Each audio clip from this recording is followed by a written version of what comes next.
my God! Davis is going to run it all the way back. Auburn's going to win the football game. Tatum drives down and throws it down. Wow! To throw, rainbows it down the right side for Kyle Pitts. He's got it. He's there. Touchdown. Oh, my. Oh, my, indeed. Welcome back, everyone, to the Sports Bits podcast with Moco. Here talking about all things Florida Gators football and Boston Celtics. Just Boston Celtics today. And also we have a special guest on the podcast. It's your boy Rusty on Reed's cam today. We're also back on Zoom. So because we're all home and it's summer.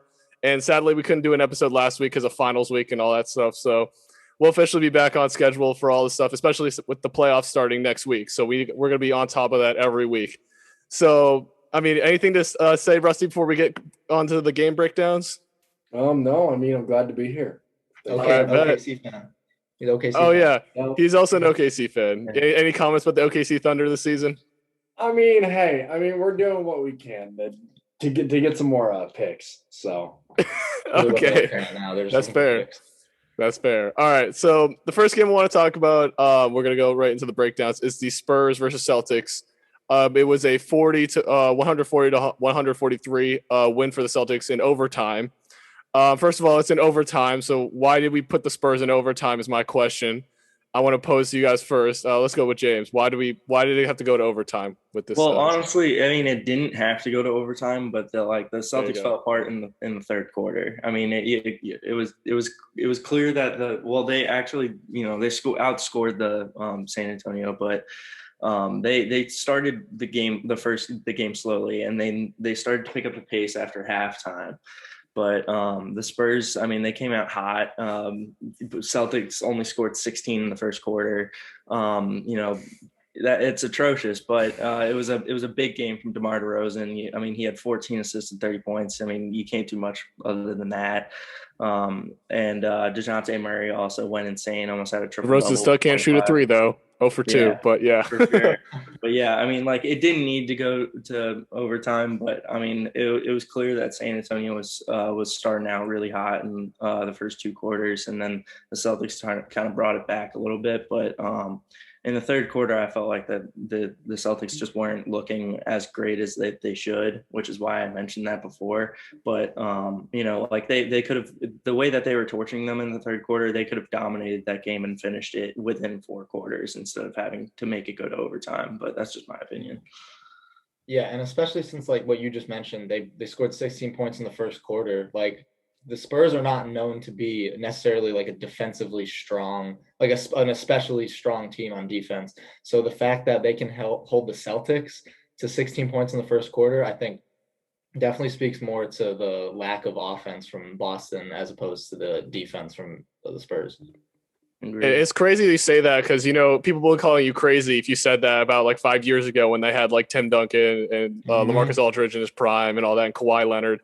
And now you can say that about the Spurs now because they're not as good as they used to be. Defensively, for sure. But also you gotta give credit to Pop, because Pop, he takes what he gets, and he still always pulls a decent season. I mean, obviously this year they're not doing well, but he usually pulls a decent season off. They're still in the play-in tournament, so. The Spurs, like, obviously not having a great year, but Pop does whatever he can. Yeah. Actually, I'm going to pose this question to Rusty. For the Spurs, do you think they have a chance to win against the Lakers if LeBron is back or not? Let's go with that, and then everyone else can answer. Personally, I don't think so, just because AD is so dominant when LeBron is out. But I mean, hey, it's the playoffs, and you never know. Anything can happen. Yep. Anything can happen. I know James had a few comments about the Lakers when I mentioned that earlier.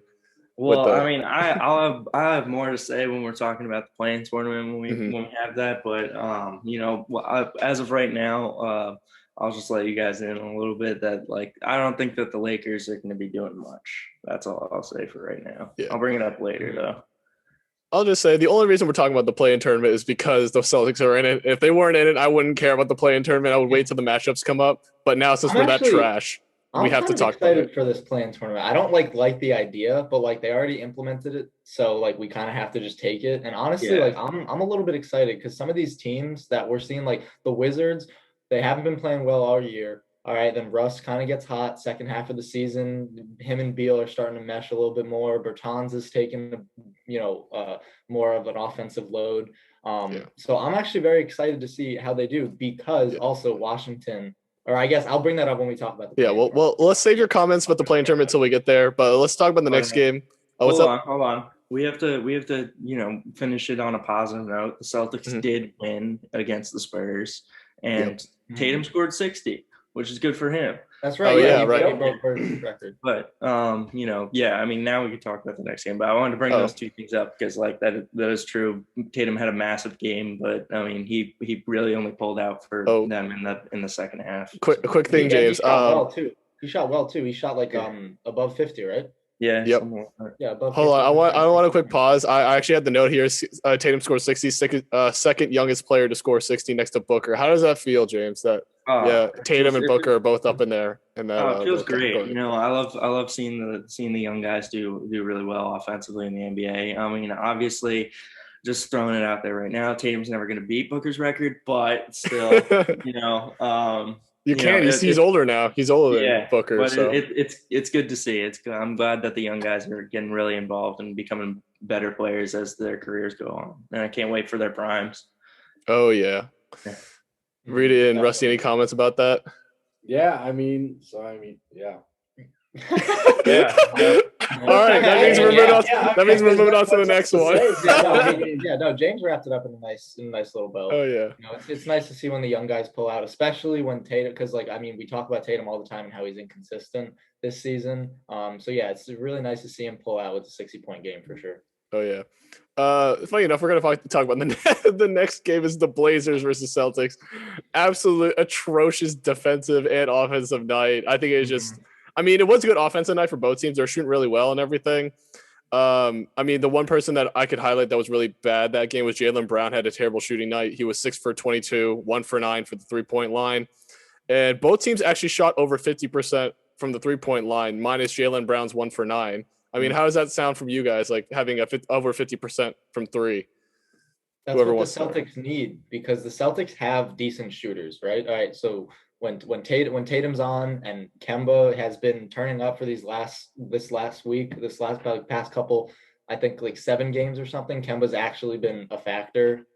True. And they can shoot, obviously. So it's nice to see that they're shooting above 50% or above from 3 because that's what they're going to need to win games. And I think they didn't beat the Blazers, but I think that it's still a good sign for the Celtics offensively because they're going to need to shoot well against these defensively stronger teams when they get to the playoffs.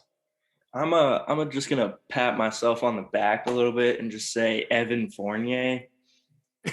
Okay, Mans is turning up for the Celtics, and y'all trashed on me for that. I told you after his first game when he shot 0 for 11 or something crazy like that. I was I don't expect him to be like that for the rest of the season.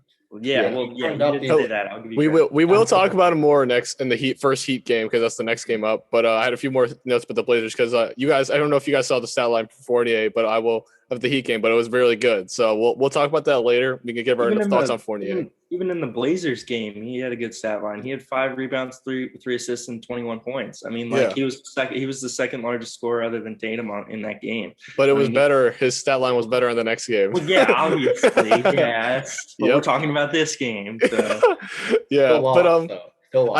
I have some key stat lines that really showed why we lost. I highlighted them. I just looking through the box score.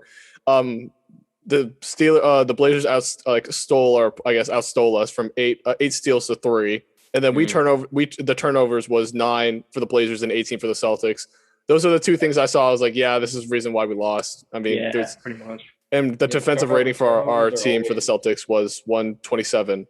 So all those 3 stats really just show that we couldn't stop them. We kept losing the ball. There's no way we were coming back. It was pretty even.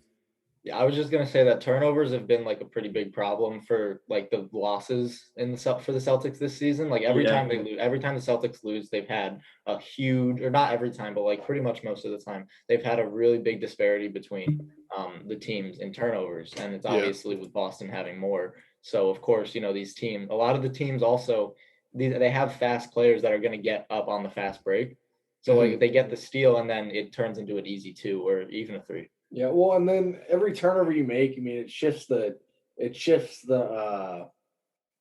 what is it? Dynamic of the game. So Yeah. yeah, because like someone gets the ball and then that's an extra possession for them. And you look at like their offensive rating, which I'm not looking at it right now, but their offensive rating, how many points they score per 100 possession per 100 points per 100 possessions. There you go.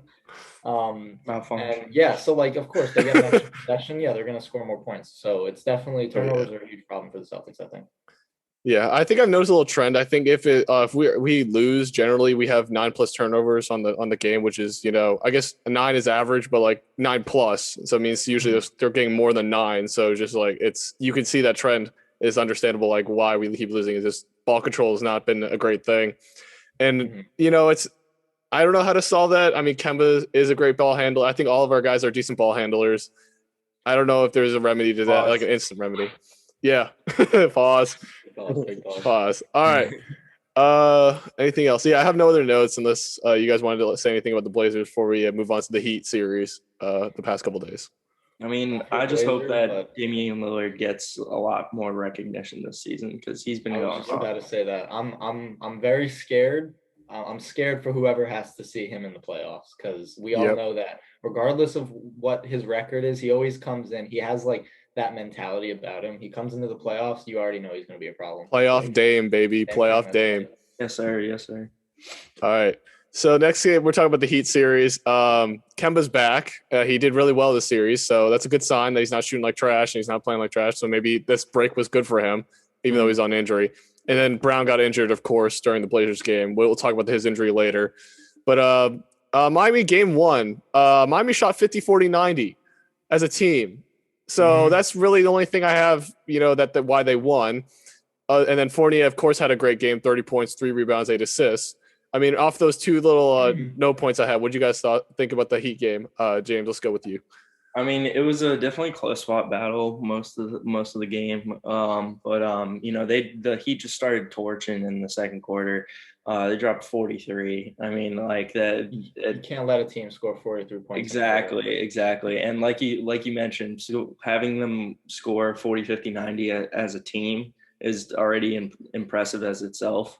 And I would be shocked if they didn't win based off of those stats. So, I mean, like that just shows a lot right there. On top of that, they finished the game great and scored another 40 in the fourth quarter compared to the Celtics 25.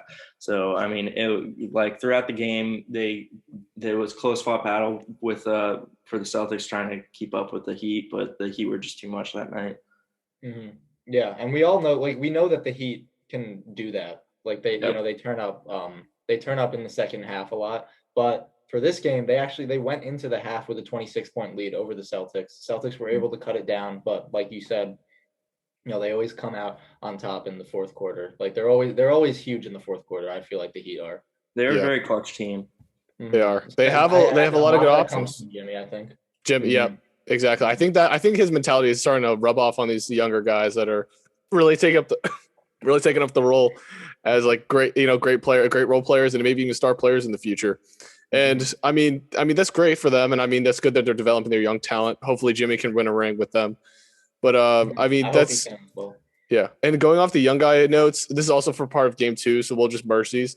I've noticed with the trend, at least with these 2 games, that the young players are shooting really well. First of all, most of the shots are going to, example, Kendrick Nunn, Goran Dragic, and Tyler Hero. There's one other guy that got a bunch of shots. Duncan Robinson, Hero, Dragic, and Nunn. Those 4 guys had over 10 shots this game. That doesn't include their threes. That's overall just 10 shots. And that just shows that they're distributing the ball to those shooters and getting them open, which is what we've been talking about a lot with the Celtics, that their perimeter defense is a little bit lacking, even though Marcus Smart is back. I think Spoelstra found that as like an opening for them to like potentially get a ton of points. So he may have been listening to this podcast. I don't know.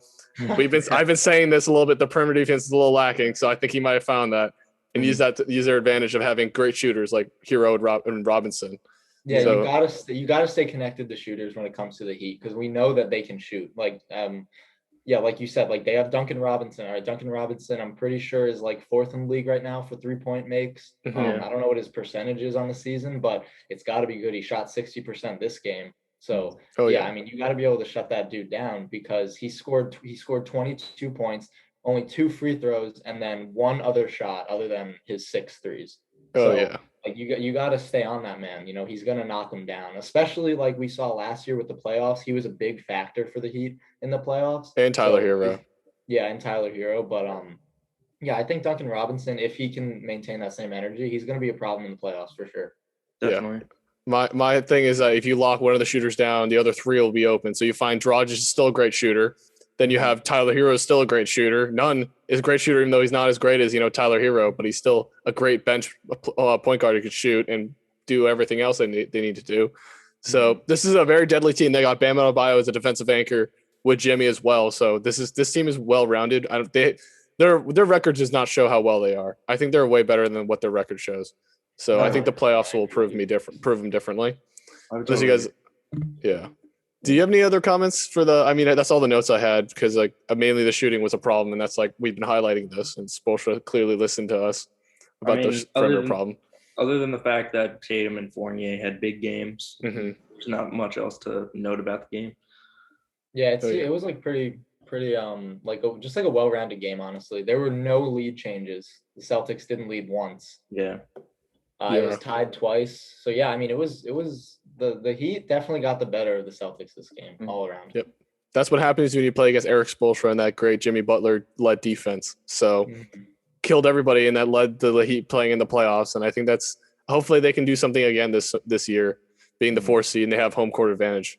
So I hope so too, because like I know we were talking about them earlier and how like they may be like a fluke. Last year was a fluke, them getting to the finals, but like their recent slate of games, they've been doing a lot better. I like what I've seen.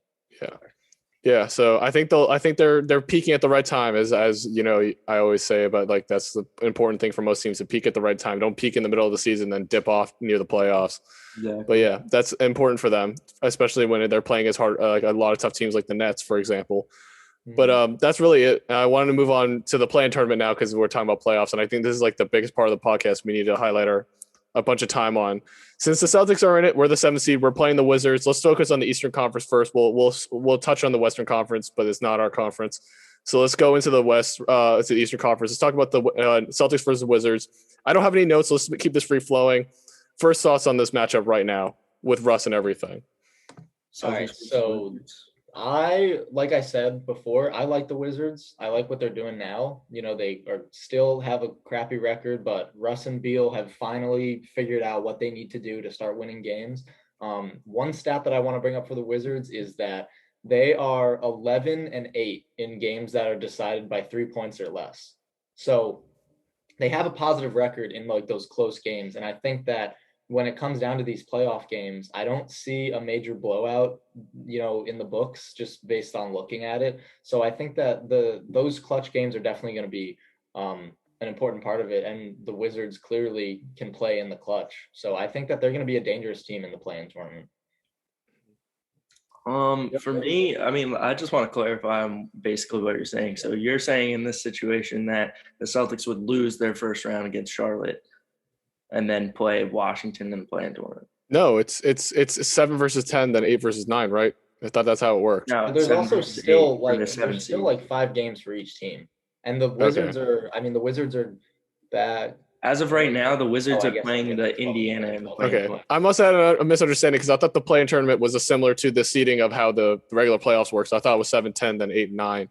No, it's 7-8. 7-8 play. Winner of 7-8 gets the 7th seed. And then the loser of that game goes to play the winner of the 9-10 game, and the winner of that game gets the 8th seed. Yes. What kind of? Okay, that's a lot more janky than I thought because I thought it was just 7-10. 7 gets it. 8-9. They get 8. That's like how my original thought was. Yeah, it's like a weird like double bracket kind of thing for the. So I learned that because I didn't like the play-in tournament. I didn't really do much thought on it. Now since we're in it, I kind of have to know what's going on now.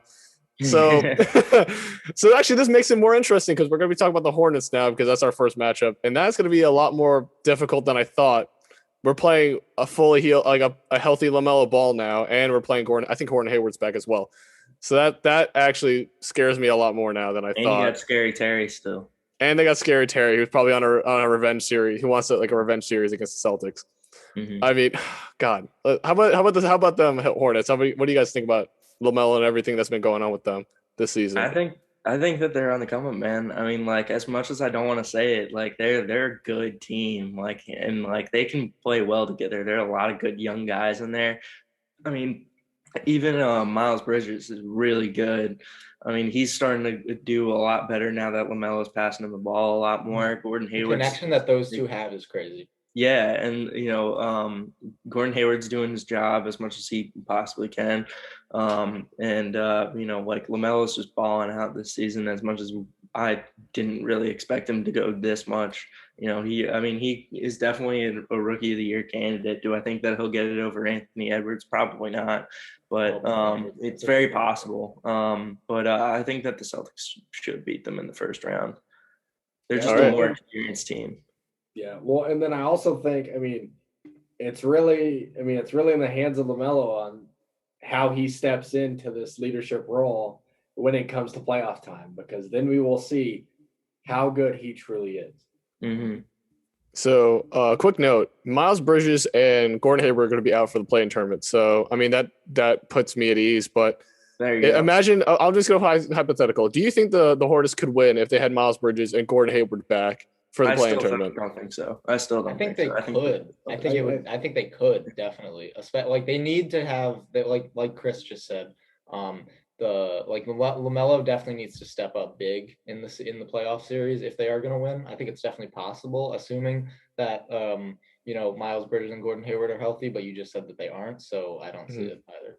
But I would say that the only reason why I say that Charlotte wouldn't beat the Celtics in the play-in tournament, even if everyone was healthy on the team, is because the Celtics just have so much more experience in the playoffs than the Charlotte does. The Charlotte is just a way more young team that hasn't really gotten to the playoffs and hasn't really seen much action towards the playoffs. This is pretty much their like breakout year. So, I just don't think that they're ready yet. Do I think that this experience playing Boston in the first round would help them exponentially? Yes, 100%. All right. Yeah, because they're going to see what it's like to play like a team with experience, like you said. Exactly. Yeah, and let's talk about quickly the Pacers versus Wizards. Who do you think is going to win? Like, what are your thoughts on those two teams? Who's going to win the 8th seed type of deal? That's a big toss-up, in my opinion. It is a toss-up, but if everyone's healthy, I think that. Ooh, that's a really tough one to say. I'm gonna put my money on. I'm gonna put my money on the Pacers. Like not actual money, but like just because I think Sabonis can turn up. Sabonis is just about to in Levert. I think he's gonna be the X factor. I think Sabonis in that playing game, because we already know Levert is most likely gonna play well. Yeah. And then we're also pretty confident that Washington's probably not going to be able to shut him down because they're not a good team defensively. So Levert probably is going to have a good game. Sabonis, I think, is going to be the X factor because Washington is not really that big of a team. I don't know who their starting center is, but they had Thomas Bryant, and then he was injured for the rest of the season. Mm-hmm. But so like what they have right now, I don't know if Robin Lopez is starting, but he's been he's getting a decent amount of minutes for them. Sabonis is going to absolutely tear him up. Yeah. Robin Lopez is not a great player. He's not terrible, but like he's not very strong. And like Sabonis is just like a very like quintessential just big man. He's going to get in the paint. He's going to score his points. He's going to get his rebounds. And I think that Robin Lopez is going to have a really hard time trying to out rebound him. And I just don't think it's going to happen. And you have to remember, TJ Warren went off in the playoffs last year. He's injured. I'm just checking he's out for the rest I'm going to check the injury reports. We're not saying anything dumb, but TJ Warren's out for the season. Miles Turner, it says he's got injured at 19th. I don't think he's played since because of a toe injury. I remember. Yeah, Brogdon is day-to-day with a hamstring, so he might be back. We don't know. Mm-hmm. So they're going to be a little bit depleted, especially defensively, because Miles Turner is a great defensive anchor at the 5. So hopefully he's back. We'll see how it do. A toe injury kind of sucks, for what it is. But I do think that Washington losing Thomas Bryant was more than they thought that they were going to lose. Mm-hmm. Yeah, definitely. He was a They really didn't good, realize strong like how center. much they need that presence in the paint. Yeah. Yep. Yeah, he's out for the rest of the season. Yeah, he's not expected to play. Yeah. Beal? Wait, Beal is missed Monday. It's a Wednesday. He might be back. It's a hamstring. So, again, hamstring for Brogdon and Beal. We'll see how they go. Again, I'll put my money on the think Pacers. that Washington's going to play Beal. Or I think Beal's going to want to play in the playing game, regardless of how he feels. Because, that's like their big break. If they win that game, then they win the next game. They actually get into the playoffs. And I think that Russ really wants that right now because he knows that the Wizards have had a playoff drought for how long now? I don't even know how long now. I don't know if it's been a drought, like a long drought for them, but like we know that they kind of stink, you know? Yeah. I mean, they definitely have not been to the playoffs in ages. Yeah, and again, since they've been the Bullets. The last time they won a championship was with the Bullets when they were named the Bullets. So it's been a while. So we'll see what they can do. Let's jump quickly to the West. I'm not going to go in depth. Let's just say who do you think is going to be the 7th and 8th seed? Let's throw it like that. Who do you think is the 7th and 8th seed in the West? I think that the 8th seed will probably be Golden State. I think the 7 will probably be the Lakers. You think it's going to stay as it is now? Yeah. So you guys have no hope with the Grizzlies making potential noise? I think that the Grizzlies could make moves. I just don't know if they're ready yet. I see that. Honestly, the Grizzlies and the Warriors right now are both. They're only the Grizzlies are only half a game behind them, you know, and I think they have 3, 4, 5 games left. So I think that that Memphis should have beat Portland last year in the play-in tournament. That's why I don't think that they'll do anything in this tournament. Okay. Yeah, I'm just nervous because, like, I don't know. Memphis is weird like that because they just don't. Like, I don't know why, but John Morant always tends to have a good game, but, like, it's always a matter of, like, his supporting dudes. He's got JJJ's back. Triple J is back. So yeah, but, like, that's right. Like, we have no idea how he's going to perform. Like, he's played, 4 or 5 games? That is true. Yeah. I got no idea. So I don't know. It's a weird. The West is really weird seeing the Lakers and the Warriors in the play-in tournament. But yeah, I'm gonna say I'm gonna take the safe bet and put the Lakers and Warriors 7 and 8. And that's really it. Unless you have any other comments about the play-in tournament, and then next week we'll go into the main playoffs because I know the Celtics will probably get the 7th seed, and we're gonna play the Nets. So we're gonna have a field day the next week to talk about. It's gonna be a good series. Finals. The first round exit, bud. Oh my God, yeah. But let's move on to the Jaylen Brown injury because that's actually going to affect us a lot more than I thought because he's out for the season now because he had originally a torn ligament. It was going to be day to day, and then it got announced like 2 days ago that it was out for the season. It was like a torn ligament in his wrist and his left wrist. So, what do you think? First thoughts and like how does that affect our play-in tournament chances, etc. What do you guys think? I'm pissed. I'm royally pissed. You're pissed for a different reason. I'm pissed. Yeah. I'm pissed for 2 reasons. One, I'm pissed because he was out the last week in fantasy for the final, and I was in the final versus my friend, and I lost, and I definitely would have won if I had Jaylen Brown. But I'm also pissed because this could mean that this could kind of possibly ruin the chances of the Celtics in the first round of the play-in tournament. Yeah. Yeah, I mean, we know Jaylen Brown's a big factor. When he plays well, the Celtics tend to win. Yeah, having him out is just like terrible. Yeah. Well, you're right. I mean, then everybody else has to step up, which honestly, I don't think they haven't been. You know, I mean, it's tough. Like, I mean, Evan debatable has been, stepping more into his part. But like, I mean, we're talking like these other guys, like Marcus Smart. He needs to, kind of like bring more scoring to the table. He has been these last couple games, but he definitely needs to be a big scorer. He needs to shoot well from 3. All right, because that's he needs to be able to shoot well from 3 for the series. And then like other dudes like Tristan Thompson, the other day, man's played like 28 minutes, had 2 points and like 3 rebounds. He's supposed to be a rebounder. Yes. Like he needs to. Like, I don't even know what he needs to do. He just needs to get big. Well, get in the gym, quick FYI: Robert Williams is out with a foot injury since yesterday. So yeah, he's out. Kemba Walker's out for injury management currently this week, and then Jaylen Brown, of course, injured, and then also Marcus Smart has a calf injury. So I don't know. With all these injuries, hopefully they don't last till next week because we need them next week. But if Robert Williams and Kemba and Brown and everybody's not back for of course Brown's not back, but if these like Marcus Smart, Kemba Walker, and Robert Williams, if they're not back for the play-in tournament, how does that look for the Celtics? Not good at all. Not good. Yeah, that's kind of the reaction I was expecting, just because Robert Williams, it was he was peaking, or not peaking, but he was going up. He had an upward trajectory to be like a really good center, like a defensive and overall center. So I was hoping for him to be healthy for the playoffs, but we'll see how that works.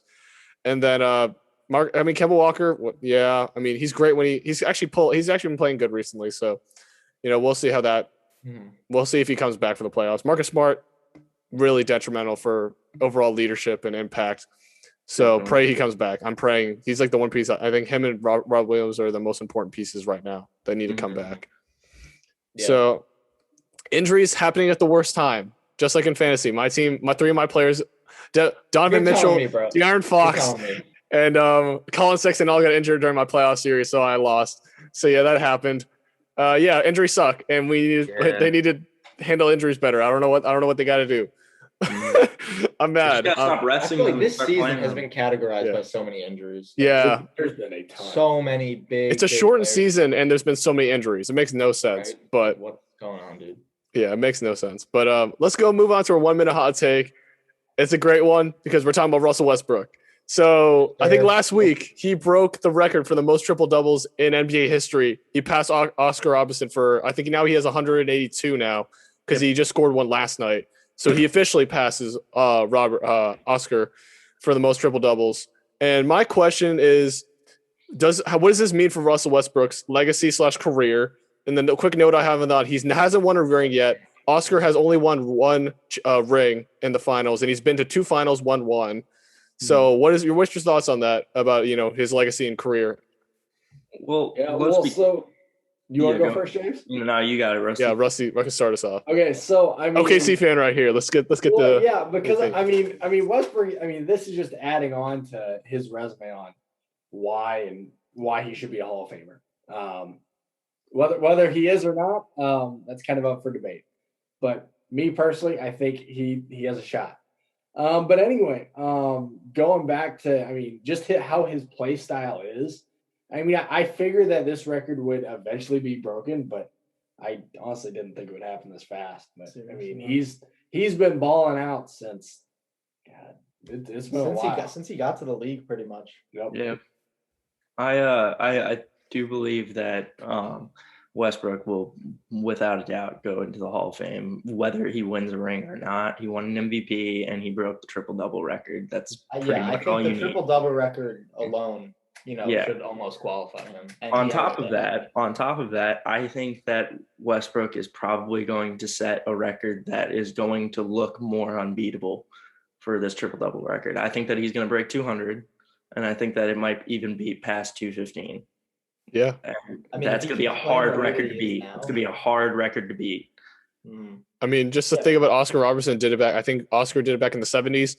So I think it would be a lot easier because relatively the 70s was a lot easier to play. It was like a weird time for basketball because I wouldn't say it was like the best time. I think the 80s is when basketball really was at its peak in the 90s. So, that's also another thing about Oscar Robertson that I think he played less seasons than Russ, if I remember right. Looking at his time in the NBA, and he only won one ring. So imagine if Oscar didn't win a ring. Do you think he'd be a Hall? I think he's a Hall of Famer. Yes. 100%. Do you think he would be a Hall of Famer just with triple doubles alone? Oh yeah, 100%. He's Oscar Robertson's a monster. He was a consistent MVP candidate as well. You have to take that into consideration. Let's see. Yeah, no, I think he's definitely a Hall of Famer. Let's see, 12-time All-Star, 12-time All-NBA, 3-time MVP. His NBA championship, of course, one ring. So that's his resume. I'm going to pull up Russell Westbrook real quick. What does he have? He is a 9-time All-Star, 2-time scoring champion, 9-time All-NBA, 2-time MVP. So I think his pretty comparable. I think he has more assists as well for at least. He has two assists, NBA All-NBA assist champion or whatever. I think that means most assists in the season. So I guess the resumes are comparable. If he wins one more MVP and maybe wins a champion, he could definitely pass Oscar Robertson as like in the top 50 easily. Oh yeah, probably. And at least in my top 50. Every top 50 is very subjective. So I would throw him in the top 50 if it was over Oscar because of that. Yeah, I mean, you can argue that his stats are literally better than his. Yeah, and just my argument with the Hall of Fame part of it. Yeah, my thing about the Hall of Fame thing is that I think his impact to the game has been more of a thing than because Hall of Fame is not just winning. Yeah. This is also about his impact to the game, and I think his impact to the game is just being that electrifying player that everyone wants to watch because he guaranteed triple doubles, like a monster athlete, can't shoot still. It's always been a problem, but he's still scoring and still doing his thing triple double wise. So, I mean, I don't know. We'll see. Again, we'll see. As I always I guess my saying is that we'll see because I don't want to put anything out there and just absolutely get shafted by something. Every time we make a prediction. The opposite comes true. Yeah, that's true. That is true. Every time. I think he'll be a Hall of Famer though. I have confidence. And how many more? I think he has probably 2-3 more years left in him. So I think he might have 4. I think he has more. I think 3 is like a minimum. Because how old is he? What 32? Like 32. Yeah, he's got at least 4. Okay, that is fair. I mean, 36, and honestly, he might even just say screw it and play till he's 40. He's gonna pull LeBron. I don't know about that. He's a very his play style does not. He's not gonna be as explosive, obviously. If 40, but I don't know. That's kind of what I'm saying though. Is that maybe he doesn't want to play. He's a good enough playmaker where I feel like he can slip into a pass first mentality and then he totally could still be viable in his He totally could. I just think that he would prefer to end on a good note rather than suck for 2 years. Yep. That's also fair. Mm-hmm. Yeah. His play style does not favor him in the long term, but we'll see how long. That's why I'm saying 2 to 3 is very conservative because he's 32 already. So that's why I was I'm very cautious. But LeBron is of course his time does not work with him. So I don't count him as a thing. But I think Steph Curry is a good example. He's 36. Curry, no, he's not 36. Steph's 32. Yeah. He's around the same age as Westbrook, I'm pretty sure. He's 30. He's 33. He's 33, so he's around the same age. So yeah, I think Curry will be a lot longer than Westbrook just because he can shoot and he can probably still shoot till he's 40. Yeah. So that's kind of where I'm at. And then Westbrook, that's why I have him less. You say that, but if you watch Steph play, the man is running around the court constantly. His cardio is yeah, it's cardio, but he's not bodying people like Westbrook. That's my little thought about that. It takes more of a physical tax. What I think sprinting around a basketball court, I'm just saying it might be a little difficult for him to get open. Yeah. Yep. Yeah, I can see what James about to comment about the physically taxing part of his play style, which is what I was trying to get at. Yeah, you get beat up a lot more down low. Yep, that's where Westbrook shines. But yeah, that's really it for the 1 minute hot take. Unless you guys have any other comments about that and anything about Oscar or maybe about Russell. I hope that he gets another MVP. Mm-hmm. Same. That's Westbrook. Yeah. Yeah, I think Westbrook winning another MVP would be awesome. I agree. That would be so cool. I mean, he would tie. What's that? And then also, if he does win a chip, I don't think he's winning a chip on the Wizards, but no, if he went to another team, he might. But... He's gonna pull a Blake Griffin and go to the Nets or something like that, and just win a chip there. Honestly, get him on the Nets. Oh my god! He'll be a backup point guard to Kyrie. That's how his career is gonna end. What if he went to the Nuggets? Oh wait, no, Jamal Murray. Actually, Jamal can play shooting guard, so I think that could work. That would be great. And honestly, Jamal Murray isn't even the best playmaker now. The top playmaker on the Nuggets is obviously Yoke. Yeah, Yoke. That is true. I would totally agree. That Yoke Porter Jr. Connection there is insane. That's why they've been winning so many games. Now they got Aaron Gordon, which is crazy. I love the Aaron Gordon pickup. So yeah, I'm sorry. Aaron Gordon hasn't even taken a huge role either. Yeah, he's only getting 20 minutes, 16 points, 20 minutes, 16 points a game. But that's all they needed from it. He's doing exactly what they needed. Yep. Yeah. Mm-hmm. Exactly. That's exactly what I would say about Aaron Gordon. I love him as a player, so it's great for him on the Nuggets. But yeah, that's gonna be it because that's all the time we have. Of course, we're back on Zoom, so it'll be a little shorter episodes. But if we need to, we can actually do probably 2 Zoom calls and just make it work. But I think next week is when we're gonna make it a lot longer format. But yeah, until next week, everybody. Peace. Peace.